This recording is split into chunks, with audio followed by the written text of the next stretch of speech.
Lock in, North Americans. We are back. It is Deadlock Night Shift. I'm Jake. I'm going to be pinch hitting as your host today, and I'm joined by the lovely Uber and DDK. Welcome, guys. Oh, mate, bro, good to be here. Who stuck me with you two straight guys? I'm going to make your night a living hell, boys. Let me stir that pot. Great to be here, Jake. Obviously, what a weird role reversal. Cool to have you covering the show for the host role, man. I'm stoked to jump back in with good old DDK. It's been a hot minute since we cast together, mate. Yes, it has. It's always fun with you, Mitch. We go back a long way. We've got lots of inside jokes that probably aren't safe for the broadcast. No, look, I'm gonna be keeping you guys on a short leash. Just kidding. I have no power. You guys you're on your own recognizance here. I will not be blamed for anything here as the pinch host. Dan, though, I want to highlight as one of our casters for the upcoming CS2 tournament, brought to you by Asus and Intel, that we are going to be running. Of course, Dan is going to be casting that, joined by the legendary Bardolph, which, Dan, tell me about this. Are you excited to be able to bring a CS2 event here to the Night Shift brand? Yeah, it was so awesome. Our partners wanted to throw this CS shindig, and we're doing like a similar format to Night Shift, to be honest, where we have 4 teams, much like we do with the Night Shift broadcast. Going to be a loose show, and I think no better fitting caster duo than James and I for something like that. We did that for years in the Face It days, and we haven't casted for like 4 years or something together. So it's going to be a lot of fun. Just hitting that dynamic again and casting some Counter-Strike. We're going all around the world as well. 3 weekends, 3 different regions. We'll start out with NA, move on to E the following weekend, and then APAC is the final one. So if you want to catch some Counter-Strike, if that's not typically what you watch, if you like the Night Shift vibe, come and hang out over the weekend. And of course, for all of our longtime Night Shift fans, you guys are going to know kind of the drill here that we get onto every weekend here on, or rather every Wednesday here on Deadlock. You guys might know the format, but for those who don't, let's take a quick look at the format, what we got going on. In EU, we already had our Challenger, our finals match, but in NA, it's going to be PKP taking on Lil Troops for the Challenger spot, and the winner of that is going to go on to face Hydra Nation in the money match, one of our longest running NA champions. They have won a lot of cash from us over the months. Cool, man. They're the best for a reason. I think we kind of talked to AVG back in week 1 and said, I really don't quite feel like the rest of these NA teams have actually figured out some of the fundamentals or core concepts around the macro side of Deadlock. And so far, they've held true to that, and Hydra Nation have looked pretty hard to stop. But last week in NA, we had the same Challenger match, PKP versus Lil Troops. That was a game that went quite long. Now, we had a bunch of Billy mixed in, of course. He was then only just available, and I made sure they picked him up pretty quickly. And then we ended up having a really close decider, obviously our best of 3, where Hydra Nation ultimately come out with it. So, it's good to see that gap pretty tight and Hydra Nation being tested.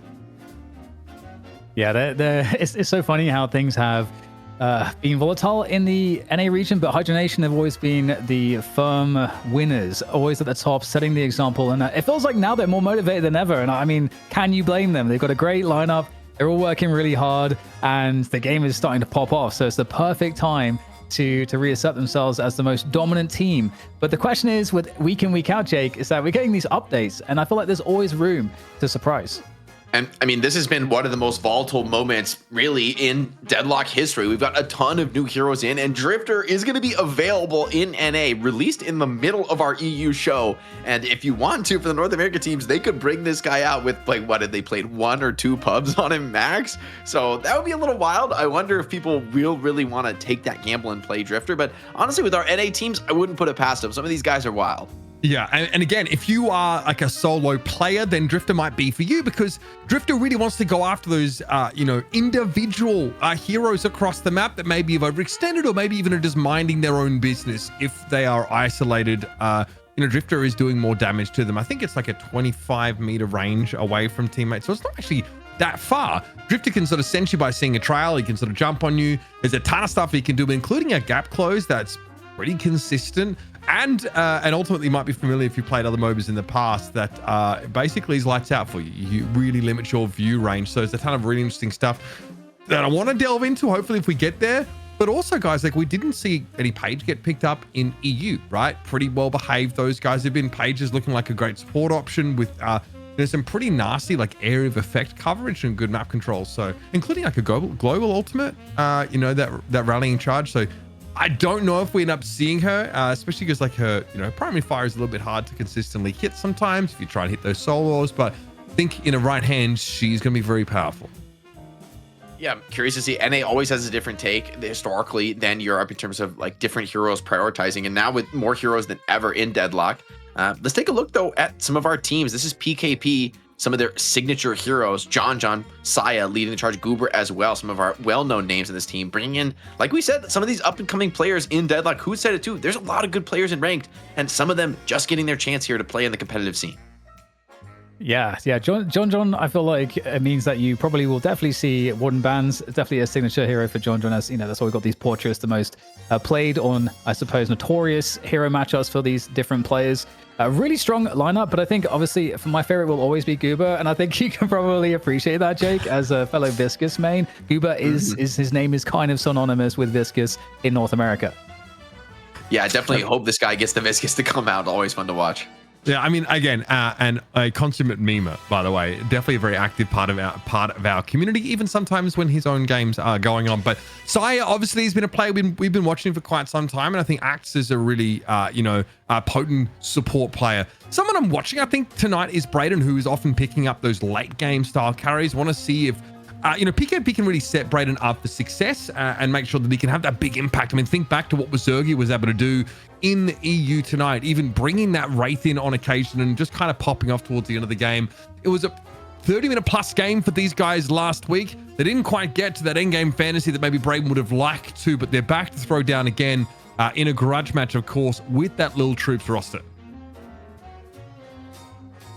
Of course, got to give a shout out as well before we talk about the Lil Troops roster, that Intel coming back for all you NA viewers, maybe just joining us for this half of the show. Intel is back. They're joining us to support the night shift, and Lil Troops going up against PKP. I mean, these are some well-known names that we've seen on other teams in the past, such as Paige Pop coming up, but a lot of newcomers, a lot of new names and making their mark on the scene, wanting their shot here at the Kings and Hydra Nation.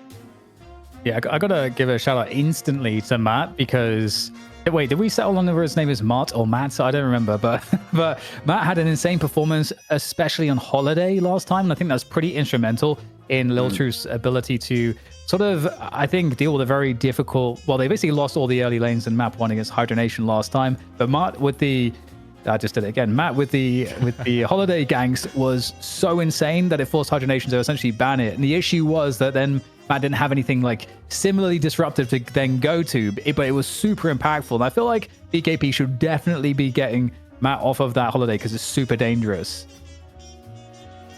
And I mean, like, I think that, it's worth keeping an eye on Paige Pop here.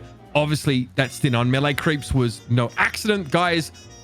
Pretty hugely impactful. And I think, this team, we thought they were able to do PKP in that longer game. It was a game where there was, I think, like Billy's picked by PKP, and they really can't, really quite activate him, I guess, towards that later game. We saw just how potent he's been in Europe now that he's getting into the right hands, and the game plan seems to be similar to last week, like very disruptive, very much demands that level of attention. So I'd like to see a long game between these two. Like I mentioned beforehand, want to see if Brayden can really pop off in that later game if he's on one of those farm heroes. But either way, I think there's a lot of lessons learned last time between these two. It's a great way to kick off NA here at a night shift number 3.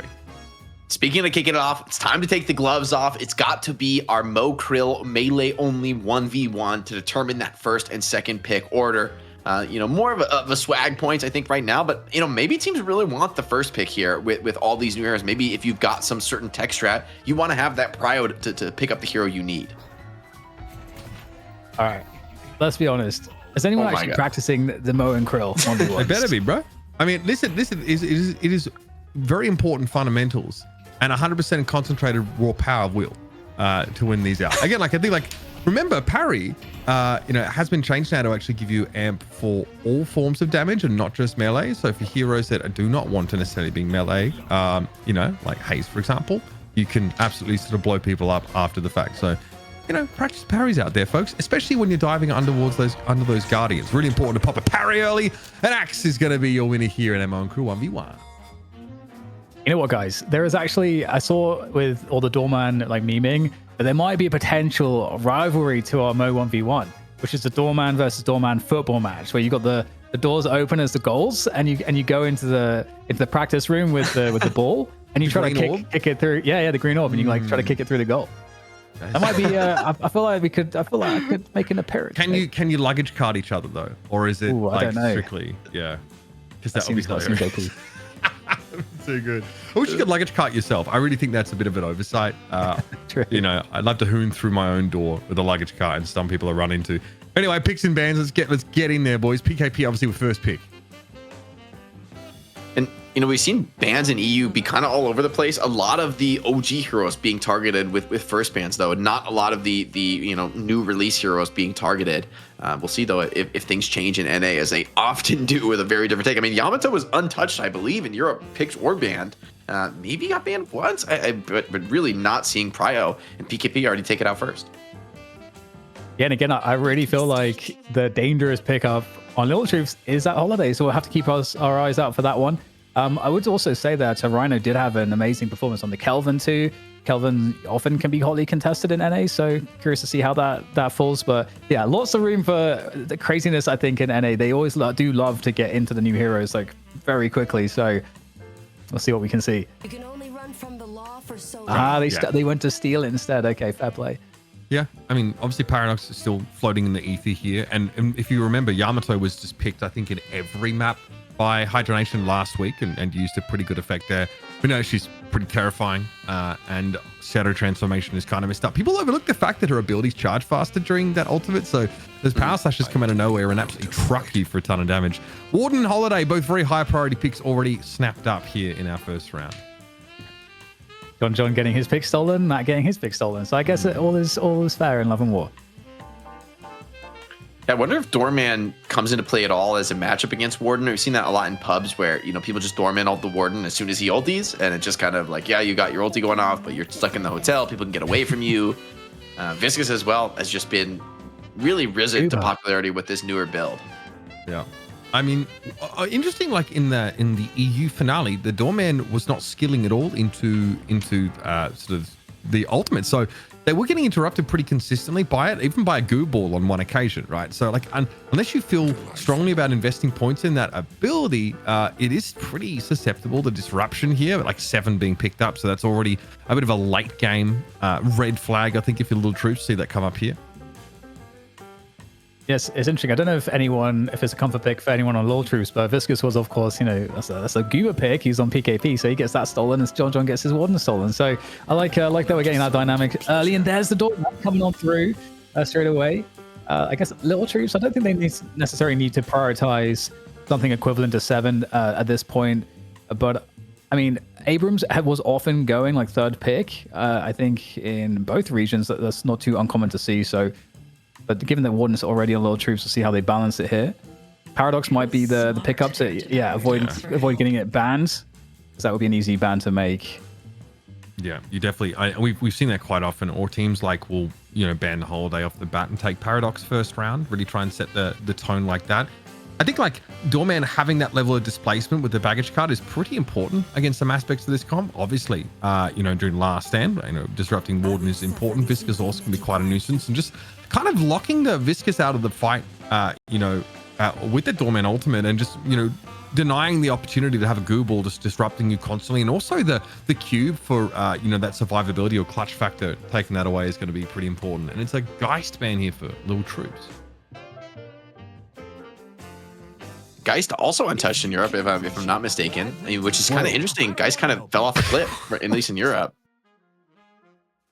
They fear the Billy. What's going on there? Jake, what have I missed? Why is Billy getting banned? All right, I think Billy is actually deceptively not that bad of a hero. Has a great initiation with the ulti, can really shut down some of these heavy movement heroes, like you think like the Lash Vindicta type heroes, where they really are great town. They don't want to be caught. They don't want to be pulled into the center of the team fight. I mean, there's pretty much no one better right now than Billy at actually catching a big group of players and, you know, pulling them together for, yeah, maybe it's just for one moment, but if your whole team is there and you're all hitting them with every skill right when they get pulled in, you're in real trouble to deal with the Billy. So it's that team fight threat maybe you don't want to answer, and the wrecked passive when you melee people pretty seriously mitigates your damage. Yeah, and it reloads you for free. So like obviously you weave those melees in there and you basically never run out of bullets, and it very like much empowers your bullets. Also like when you skill into that chain gang and have unstoppable after you yank people in, there's nothing that can really be done about you. So it could be PKP just being really mindful of not wanting to be displaced, you know, to that degree or sort of drawn in, whereas they have to lash, so they can sort of inflict that themselves as well as the Abrams. This is a really disruptive, very disruptive composition from PKP. Yeah, it's catching now. Control. Mirage was key to Lil Troops' success also because they like split pushing. That was heavily the approach that they took against PKP last time. Just constant split pushing, and Mirage obviously gives them a lot of ability to do that. I don't know who they're going to stick on it, but likely Rhino's going to go on that Kelvin. And so we talked about that earlier as well. He had great performances on that in the previous week's night shift.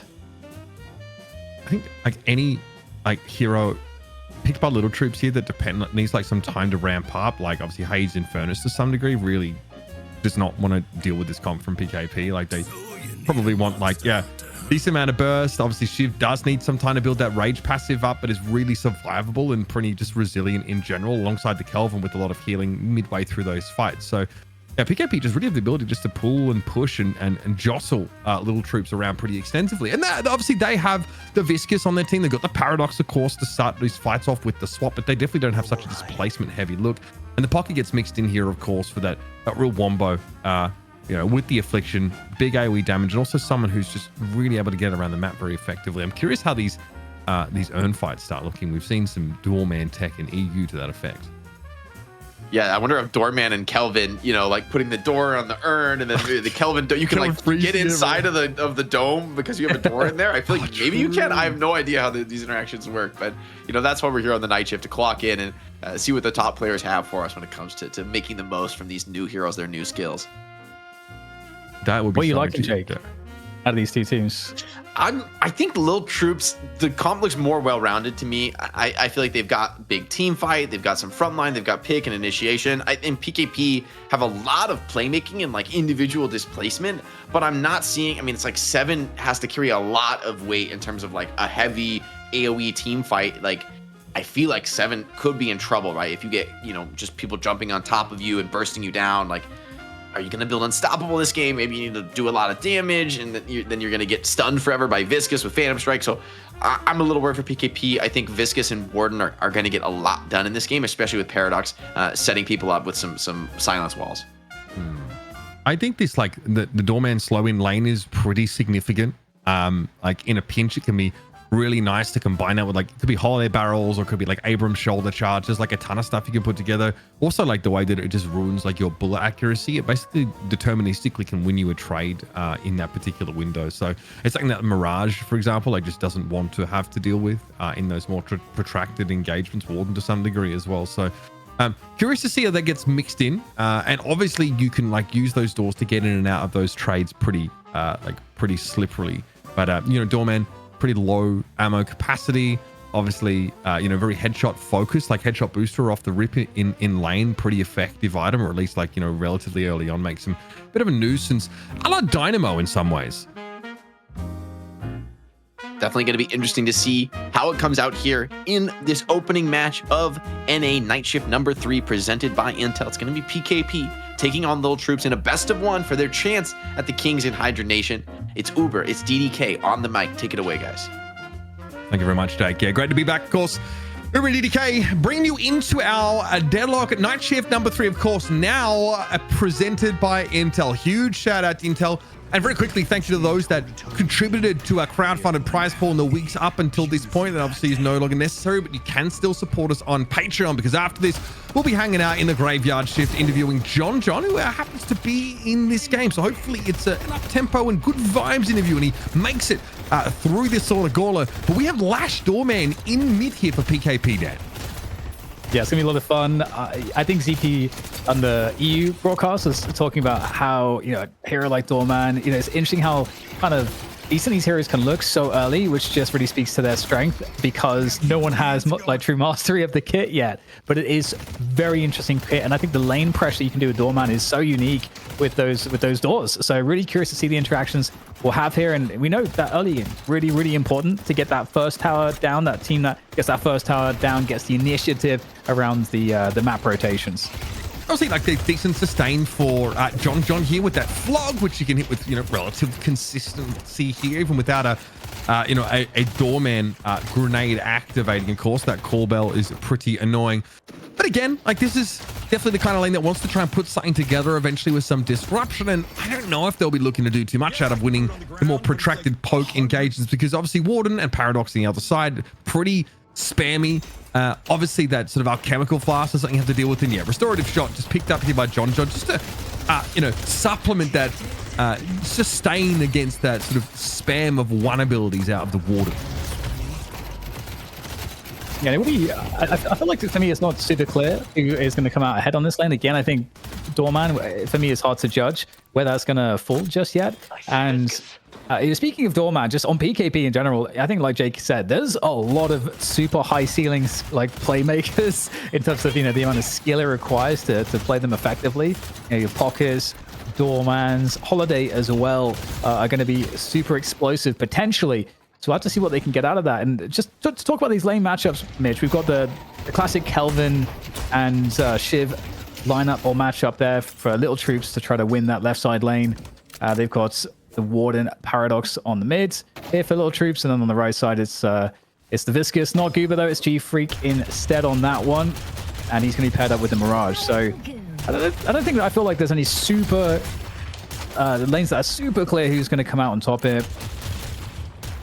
Yeah, no, I tend to agree. I think, you know, I'm pretty scared of Kelvin Shiv. I think that's quite potent, but, you know, going up against the Abrams, always a you know, difficult prospect. We're over here, of course, on, you know, the far right side lane here, and, you know, jumping across the map a little bit. Remember, this early game is so much about shoving waves under tower, because you're getting credited only with the soul orbs and not with the last hits now of those you know, those lane creeps. So you're incentivized honestly to spawn those orbs as early and often as you can and start looking for the early guardian damage. It's a nice tornado there as Goober's powder keg does miss Poshy Pop, put in a position now to lay down some of this poke, continue to be a little bit more of a nuisance. That's that Mirage Viscous combination. It's always going to be able to find you even sort of around these corners as soon as you peer out.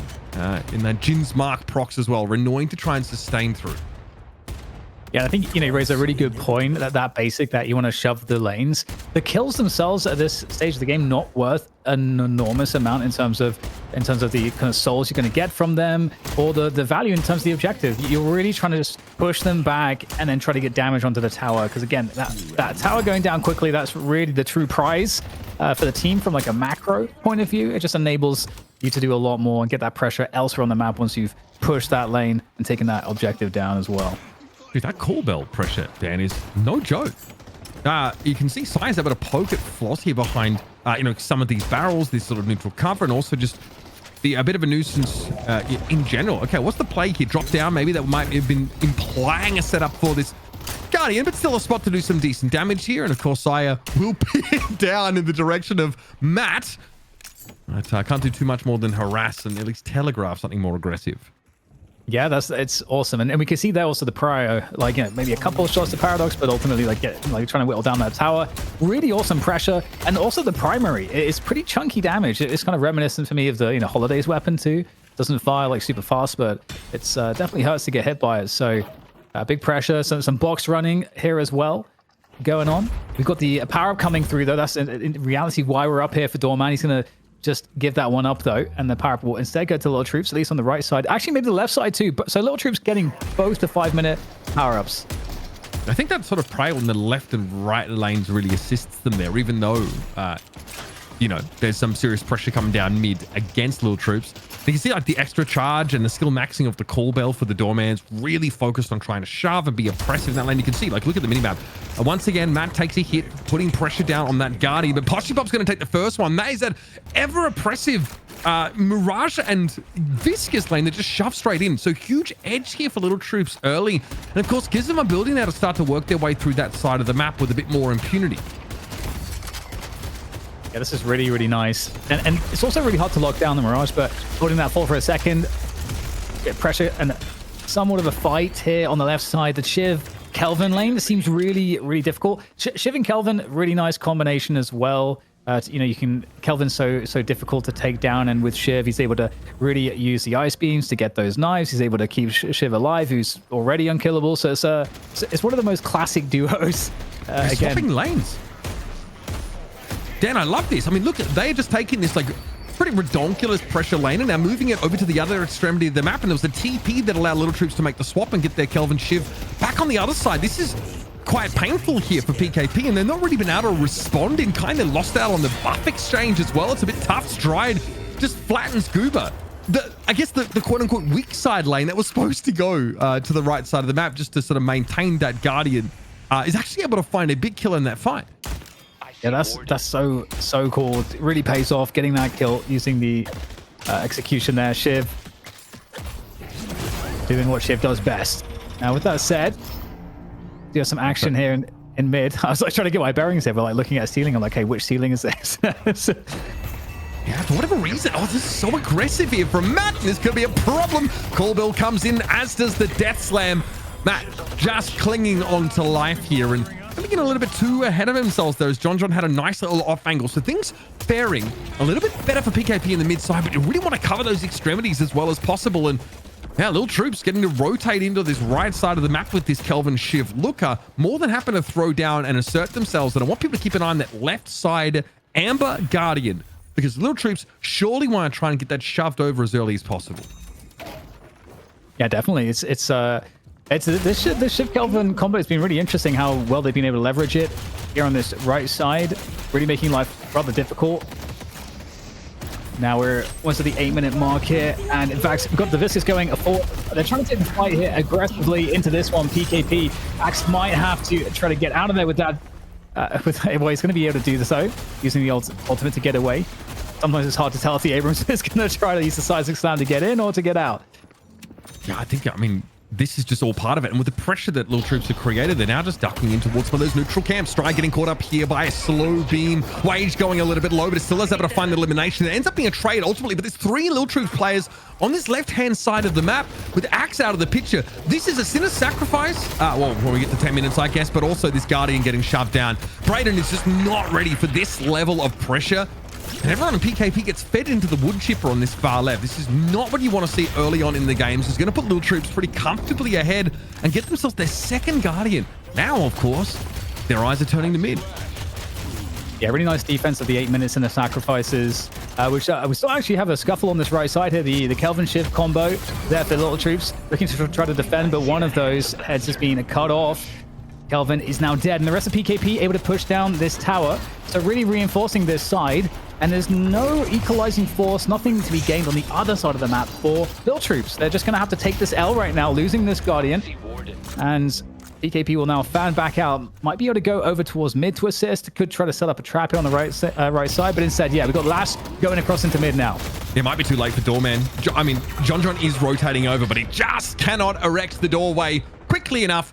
Now, John doesn't have a whole lot to do here through this mid part of the map. Lil Troops maybe could have tried to push a bit more aggressively into PKP's sort of neutral camp on the left side of the map, take that Sinners away. Instead, they look to clear their own in that moment, and now want to put scrutiny on the Guardian. That's 3 Guardians down. Lil Troops have managed to snap them all up here. So despite the strength of PKP's mid lane, they've been beaten on the left and right side lanes and generally across the map. And now, of course, we've got buffs coming up. Mid-boss, of course, crucially as well. But there'll be some fighting, I think, over this more no man's land territory on either side of mid lane. Yeah, I think, you know, picking up all those Sinner sacrifices is super important, and defending them if you're in your territory as well. But, you know, holding that fort for the moment. We've got the Urn coming up as well as the next 2 bridge buffs. And there's going to be a huge fight on the left side as well. And, well, Kelvin's going to get a bit of a stun from that 7. Going to have to try to escape her on the ice path. And doesn't really have the support here. 3 players, I think, chasing him down, but obviously able to get above them with that ice path, using the jump pad to get back to safety, reposition. But it's all about PKP here, who've been able to move as a group and clear all this forward space. They're going to try to also clear some of the camps, or maybe any secrets and the sacrifices, anything, any of value that can be taken. The Guardian inclusive there as well. And here comes Little Troops to try to punish them as they fall back. Yeah, they get caught slipping, I think, Little Troops briefly, so they lose that Guardian. There's still a fight to be had here, though, no doubt about it. Brayden flattened, really doesn't have that personal mobility to get him out. Frozen shelter popped by Rhino, presumably. Yep, someone is caught inside of it. That's Goober. When the fight gets taken a holiday, it's very, very hard to come back because PKP want to make use of him in an initiator role. Now that's an earn take here for Lil Troops. And PKP aren't in the strongest of positions, but the respawn timers are relatively low. There can be zipline boosts back out to take a fight here because the wave is pushing favorably for PKP past that earn turn in point here. And we'll see, yeah, just lingering close by. It looks like Wage here, making sure to defend this as the earn is slowly making its way past mid. Yeah, PKP kind of have to respect that this earn is going to get turned in, but of course, they can see the earn carrier on the map. So they know where the earn is positioned at this point in time. They're holding that right side, giving it the respect. And there's two players. It's a 2v2 potentially here on the left side of the map at the same time. So it's a lot of just forcing repositioning with just by holding the earn. They're going to look for a spot to try to deposit that as we get this 1v1 in mid. But the real fight might just be about to be taking place towards the right side of the map here. And that is where we'll get some reinforcements there for Lil Troops as they try to make their way across. But we see the shift now for Lil Troops, but he is kind of isolated. There's no teammates around him at this point. Yeah, so, I mean, it looks like PKP have actually sent Doorman over towards mid side here to try and shove while he realizes Lil Troops are gearing up here for an earn take. So PKP still hoping to find some degree of value for their troubles here. Stride with the cold front up on the high ground. He notices the two-man goon squad waiting. John has always been the tip of the spear in terms of starting off these engagements. Just like that. There's nothing to fight for anymore. Earn turned in, secured, and PKP now need to consider their next objective. Yeah, and if you're wondering, so like, you know, what kind of like happens there when the team takes the earn, you know, you as the, you know, PKP in this position, you know where the earn carrier is, but you don't know where his teammates are. So you don't know if they're just like holding it and forcing you to rotate and forcing you to waste your time, or if they're actually going to go for it. So you can only wait for so long before you're like, okay, we're losing value on the map just by hanging out. I speak slamming for Axe, just a quick reposition on a dime. And looking to regroup here towards this middle side of the map here. Still not a lot of aggression now from Lil Troops after the fact. Some clearing of camps. And Sire is dangling himself awfully close here to scrutiny. Slowing Hex actually picked up here for Mutt, which is going to be pretty important, I think, especially if someone like Sire wants to linger in enemy territory. So that's something you really want to note. A number of heroes definitely don't want to have to sort of run into that level of utility. Yeah, right now it's an even spread of players, more or less, across the map. So most fights in theory should be kind of even. Obviously the matchups to see how those goes. There's a quick spot. Catching Axe, you're trying to deal with some sacrifices. A big punish. There's a big bag of unsecured souls to be collected too. So that's a great find for Flaws. He's able to pick that one up. And the pressure on the lane continues. The lane pressure actually going in favor of Lil Troops. They got a bit more map control on all three lanes at the moment. There's not much you can do about that. You get Binding Word, hit with a Carbine, and then the Paradoxical Swap. So Lil Troops invest really heavily in order to find that elimination. And we're in a really choppy, sort of volatile part of the game where both sides have Guardians down, but both sides, as you can see, are still vying for control of the neutral camps here. It's going to be really important, especially for someone like Drayden, who needs to farm those pretty safely, pretty consistently. And getting picked up is not something you want to do. Like, we are going to be tracking those later game carries, and eyes are on Floz here, for example, with Poshy Pop as well. We'll just vomit damage late in the game, even if it's not obvious. That's obviously what the Mirage's function kind of is. There is a bit of architecture being set up here. Not sure what Sire is necessarily looking for. Maybe in case someone tries to drop down and take some boxes. No, here's a Carbine charged up, though. Pressure under this left side walker for Lil Troops. They got to save this back off here, and Floz might have got a little bit too deep there. Time will get thrown up now.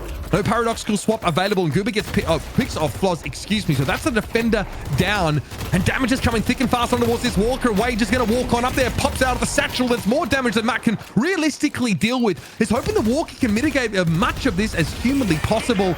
But of course, back for a second pass comes Goober to secure that elimination. And Lil Troops have got to respond. They do. They take the walker on the right side of the map. So it's an exchange of those very, very big resources, those key objectives. And now we've got buffs up here on the left-hand side of the map. Looks like Goober will oblige himself. They actually got very lucky, Lil Troops, there, because the urn, it spawned on the right side of the map. It could have spawned on the left side where there's all the control for PKP, so they could have got the walker and the urn. So this actually works out to be kind of nice, but it's a neutral drop-off point here, which is currently not in control for Lil Troops. They will have to fight for it if they want it. So we'll have to see if they can engineer a team fight here. They are beginning to try to position the team to clear the lane and also take some mid control. And they are leaving Mirage on the right side, who can TP back across to join them for the urn fight. So right now, Lil Troops really setting up for this urn fight. This is a really big point in the game right now. Feel like we're on a tipping point, for sure. It's a pretty minimal difference. Urn hovering very, very close here. And of course, most of these key ultimates are available or becoming available. Afflictions just come up for Wage. PKP have got a comp that fights pretty well against these neutral objectives within a static context, so to speak. Axe, of course, with the slam as well. We're just gonna, you know what? Sometimes we just turn the urn in. PKP no position there as the rest of the Lil Troops went forward to stop them. Well, get carted out of there. G-Freak knocked all the way down, but Sire's seen better days, and it looks like, yeah, it's a Kelvin in hot pursuit. Rhino draws a bead on the Doorman here. Sire is going to try and slip away, and that's not to be. G-Freak catches him out. Yeah, splatter from across the room, and okay, well, there goes Stormcloud up in the air, control that space there. And PKP, they're going to lose Brayden up in the Storm Cloud, and it's Lil Troops all over this one, chasing down the fight. Of course, Rhino up with that frozen shelter, really buying time, healing up the team, and making this one look real good right now for Lil Troops as they continue to finish off the stragglers. And it's Aguma's able to get one right at the end, but it's going to be, is it a mid-boss off the back of that? It's certainly going to be. Lil Troops go from strength to strength. Yeah, and just no potential to contest this whatsoever on the side of PKP. That's just a fight that they just lose hard in. We talked about how, like, displacement heavy PKP as a comp are, but if you look at how these souls are distributed, right, the 7 is not ready to really take over the game. John and Sire so active early on, Dan, but eventually get superseded by Lil Troops having strong side lanes. Oh, nice tornado that comes on in. A bit of disruption here. Lil Troops are able to secure 2 out of 3 of those rejuve buffs, and now the fight's going to break down yet again. So PKP back here. Of course, the hotel guest used, but now back into the fight is the Lash, and Stride wastes no time in going to work. Brayden is executed. John, of course, back into the fight, but there's a rejuve buff now taken away from PKP. Lil Troops have a distinct advantage and simply want to regroup now, maybe start to siege these key objectives down. Matt getting healed up there crucially. Rhino handing over plenty of healing. Yeah, and just it's going to have to be a moment of reset here for Lil Troops, because despite winning a lot of these battles, they didn't have any lane control during that, so they've got to go back, they've got to push out the lanes, and in the meantime, obviously, they can pick up some neutral camps as well. So there is some time that's been bought for PKP to respawn, to work the map a bit themselves, and to try to regroup here. But a slim 12k advantage on the souls for Lil Troops is fairly negligible at this point, I'd say. So we'll just have to see how this next team fight gets set up. And there's going to be an urn in about 2.5 minutes. And in terms of outstanding objectives, it's 2 walkers aside, where it's kind of uneven in one respect, where it's the right side walker for PKP that's down, and it's the left that's down for Lil Troops. So it's going to be interesting to see which team decides to try to push first. I would say the team that has the advantage on that is going to be a team that has Mirage, because of the TP that's available as the ult, the Poshy Pop. 100%.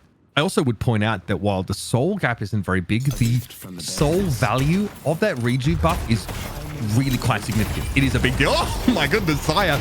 Nice job with the card. However, Paradox will swap into Binding Word into a face full of damage. Will flatten him. Little Troops know they're stronger right now. However, it's a little awkward on this far right side of the map here, as they have to defend this walker.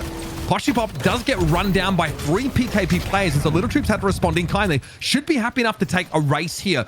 With rejuve buff, you don't have, those buffed up super creeps, so to speak. You have better combat stats. So I think ideally Little Troops want to fight here if they can, instead of trading these objectives across the map. But if they can get 2 walkers for their trouble, Dan, I think they'll be satisfied.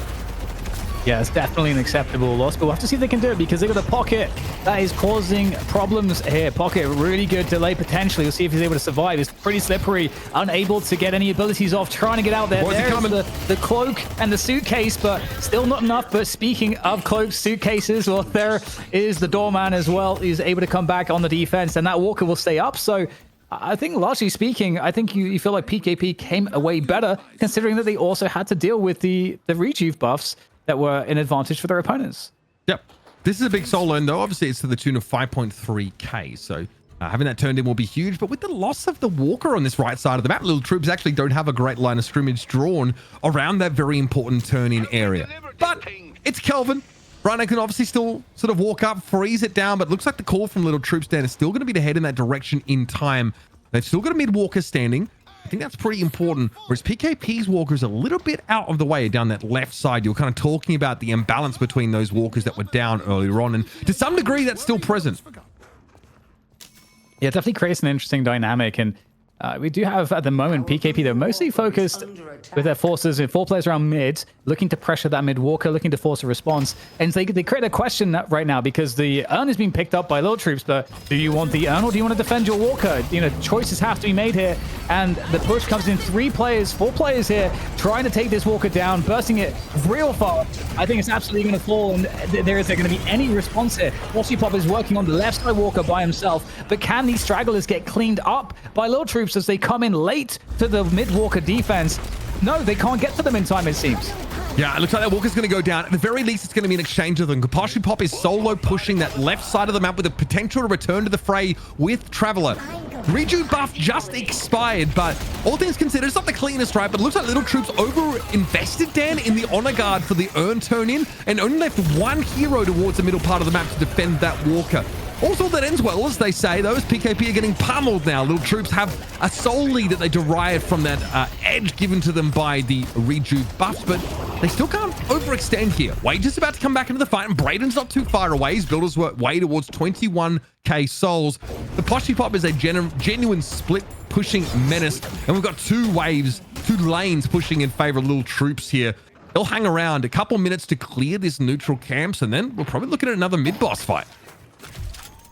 Yeah, like this is the best Lil Troops that we've seen so far. They've got way more map control than they typically do after winning some of these bigger team fights. Just that right lane that needs to get cleaned up, and they can fall back onto the rest of the map. And well, it's going to be 2.5 minutes until the next urn, so they can just, there's not really too much else to do than just farm at this point in time. And the question is for PKP, who again, they're already 20k souls behind, so it's not unrecoverable. Sorry, I just noticed there's a slowing hex on Sire. So he's basically saying, now, if I put you in the Baroness, you're not getting out in time. Like you're eating the extra damage. He's also got a knockdown just quietly, which is pretty interesting, I think, considering this situation. But you know, being able to disrupt people during channeled abilities is obviously pretty important. There's a bit of a convergence here through the middle part of the map. Then it's about to get spicy now. That was a Paradox Score drop through the wall. Silence here on Desire. Not much he can do. Throws a bell in, but it's great cube timing by G-Freak to protect his opponent. And frankly, Sire's still looking for stuff to do here.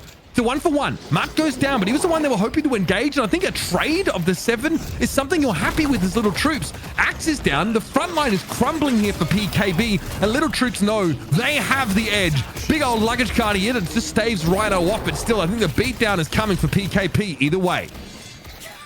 Yeah, you got PKP trying to fall back and out of this one, but they aren't able to get away with all too much left. And again, we already had the lanes pretty pushed here for Little Troops, so they're going to be able to make even more advantage of this. There are still some base guardians to take out, and they will certainly be in a position to start pressuring those and maybe taking them out. We've already got some presence coming in from Stride on the Shiv on that right side lane, actually falling off.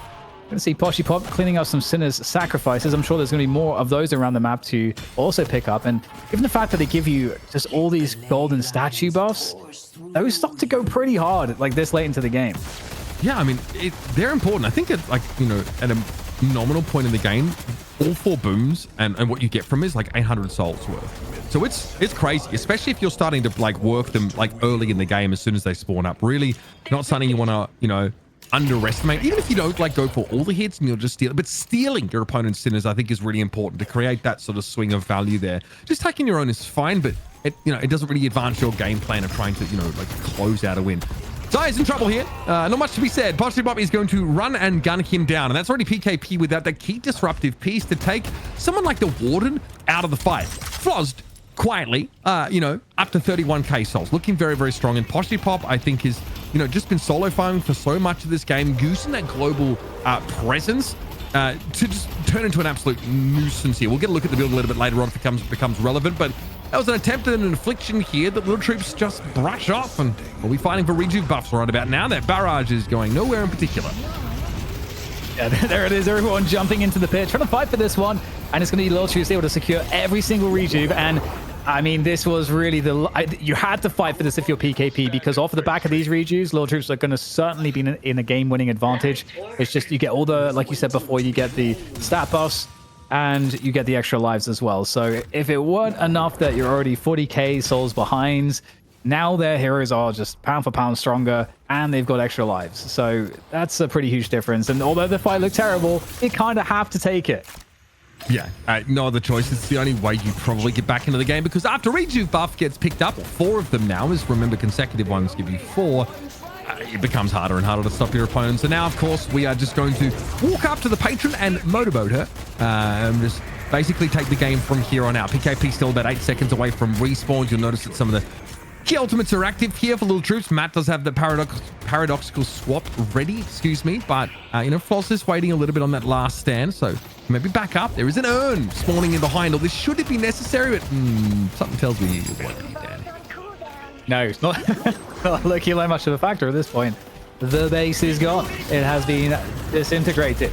And here it is, just getting completely melted. This little storm cloud up there, but that's not going to do all that much. So the GGs are exchanged, and once again, Lil Troops, they're going to take the dub. Good game. Poof, man. That is a game of Deadlock. I'll be honest with you.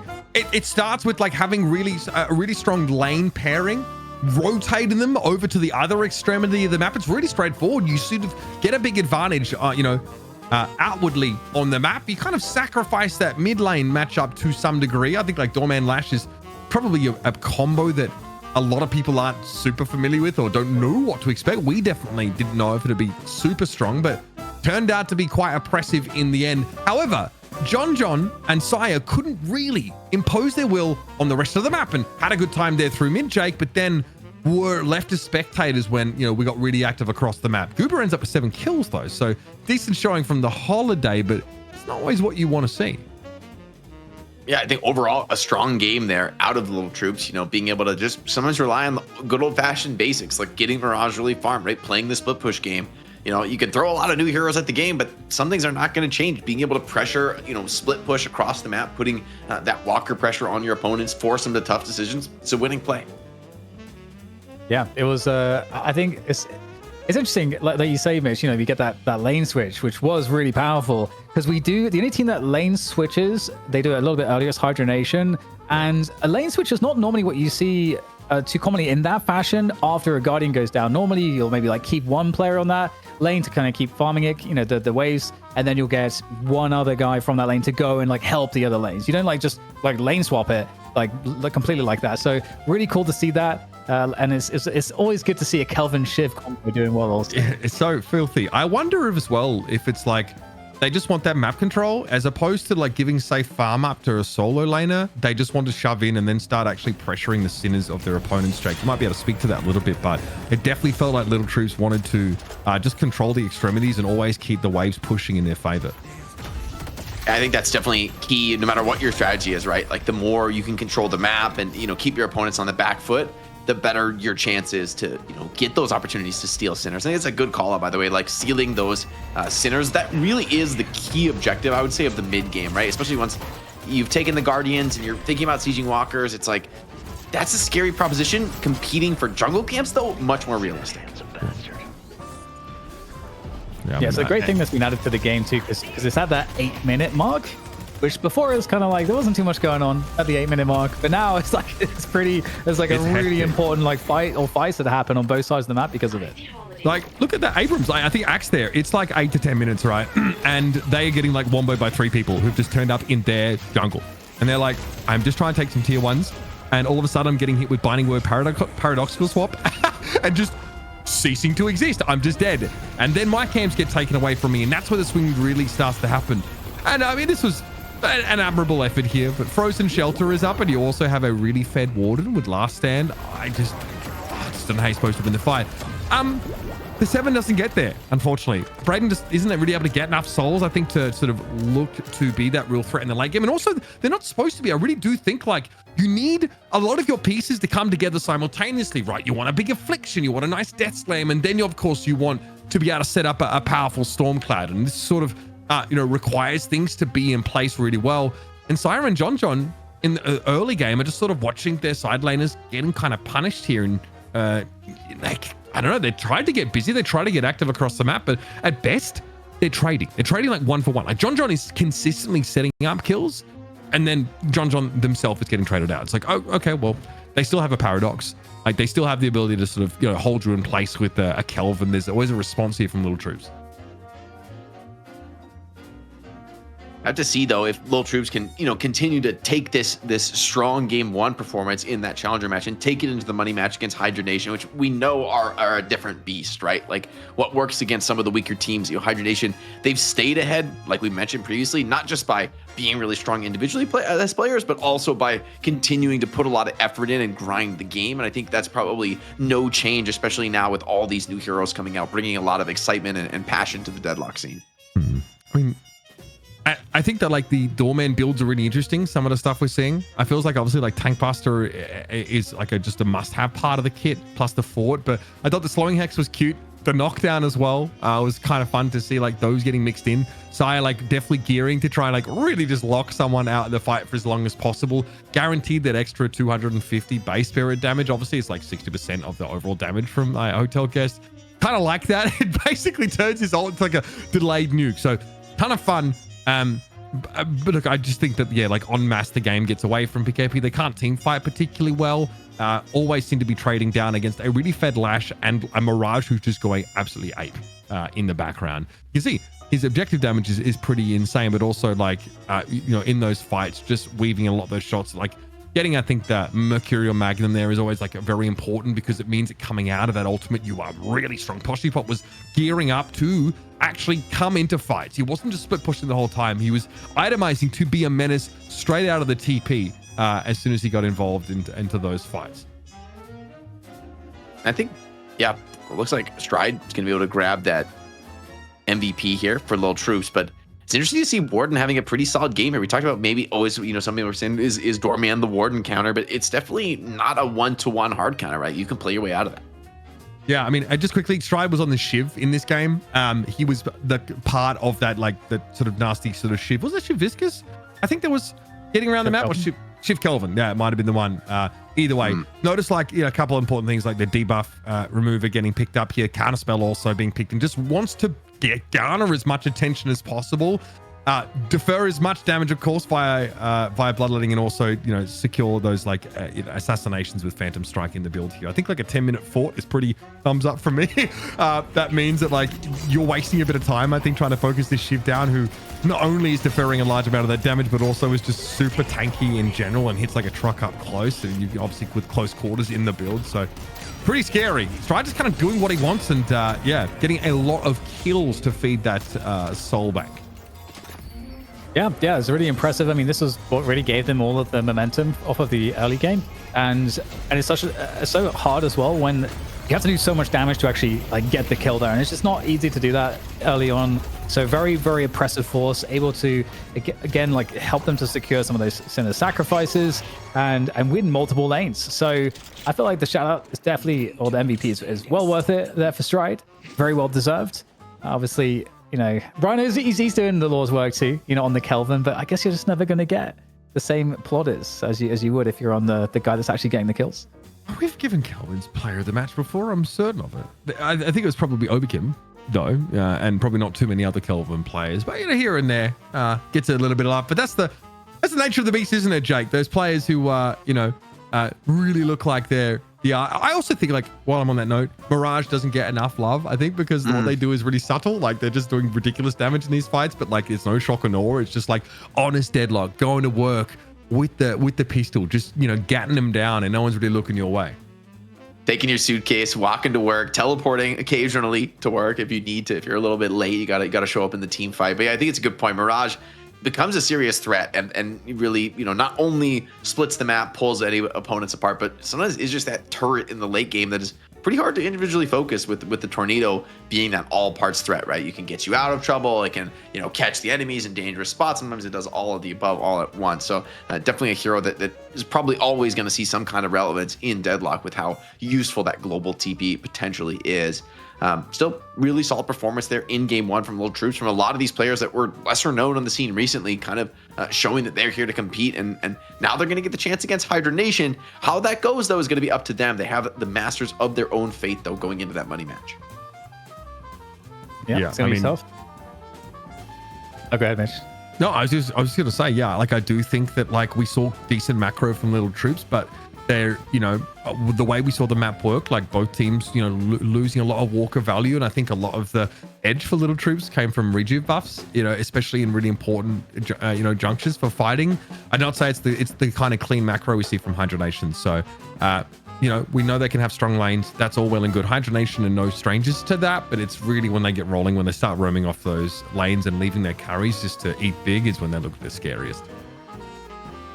Well, all right, guys, we're going to throw things to a quick break. But of course, when we come back, we've got the rest of the NA night shift action coming right at you. It's our champions, Hydra Nation, trying to defend the title against challengers, Lil Troops.